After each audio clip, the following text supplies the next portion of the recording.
Bonjour à tous, on se retrouve aujourd'hui pour la présentation d'un clavier qui me provient d'une nouvelle marque avec laquelle je travaille. Il s'agit de Cooler Master. Alors ce clavier, c'est le Quickfire Rapid E. C'est un clavier qui est sorti il y a déjà environ 2 ans, mais je tenais tout de même à vous le présenter puisqu'il possède un très bon rapport qualité-prix. Au niveau du packaging, on est sur un packaging noir brillant avec de très bonnes finitions. Sur la partie avant, on a un petit rappel des différentes technologies de ce clavier. C'est donc un clavier mécanique avec des switches brown, donc des switches marrons. On a une technologie donc d'anti-ghosting pour pouvoir appuyer sur plusieurs touches en même temps. On a un rétroéclairage blanc complet et d'autres petites choses, mais ça vous verrez par la suite dans la vidéo. Une fois qu'on a ouvert donc cette boîte, je vais retirer le clavier pour vous présenter le bundle. On retrouve simplement une petite notice, voilà, bon, tout ce qui est garantie, notice, comme d'habitude. Ici une petite notice qui va être extrêmement pratique, qui va nous expliquer le fonctionnement des différents boutons pour régler le rétroéclairage, mais ça j'y reviendrai un petit peu plus tard. Ensuite on a le câble, puisque le câble est détachable, c'est un gros avantage de ce clavier. Donc un câble gainé avec les embouts plaqués or, donc un côté USB pour votre PC et un côté micro USB pour le clavier. A noter que le micro USB marche évidemment sur tous les téléphones Android, etc. en micro USB. On a ensuite un petit accessoire qui est le keycap spooler qui permet simplement d'enlever les touches mécaniques. Ici un petit plan un petit peu plus rapproché sur l'intégralité de ce qu'on va retrouver à l'intérieur de la boîte. Maintenant je vais vous présenter un petit peu les touches de ce clavier. Donc on a ici toutes les touches qui sont en fait au niveau du rétroéclairage, donc pour mettre plus de luminosité, moins de luminosité ou encore arrêter la luminosité. Ici c'est toutes les touches pour répéter une action, voilà, ça peut être utile dans certains jeux. Ensuite on a ici les touches programmables pour le rétroéclairage et enfin ici des touches pour gérer justement ce rétroéclairage, choisir quelle touche on veut rétroéclairer. Et donc ça c'est vraiment pas mal. Ici je démonte quelques touches simplement pour vous montrer que le dessous des touches est en fait avec une plaque blanche, donc ce qui permet d'avoir un rétroéclairage vraiment très bon.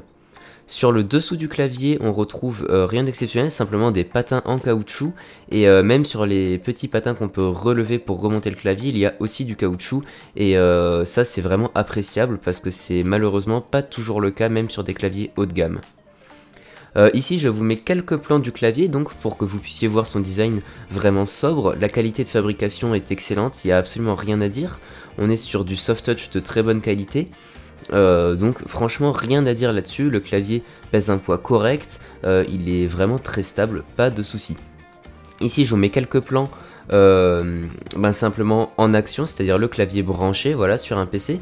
Donc là il s'agit de ma configuration de bench, c'est donc un petit coin avec ma table de bench, un écran et puis ces périphériques, donc ce clavier gentiment donné par Cooler Master qui vient donc s'ajouter au setup de bench, voilà. Écoutez, je pense que j'ai fait à petit peu près le tour de ce clavier.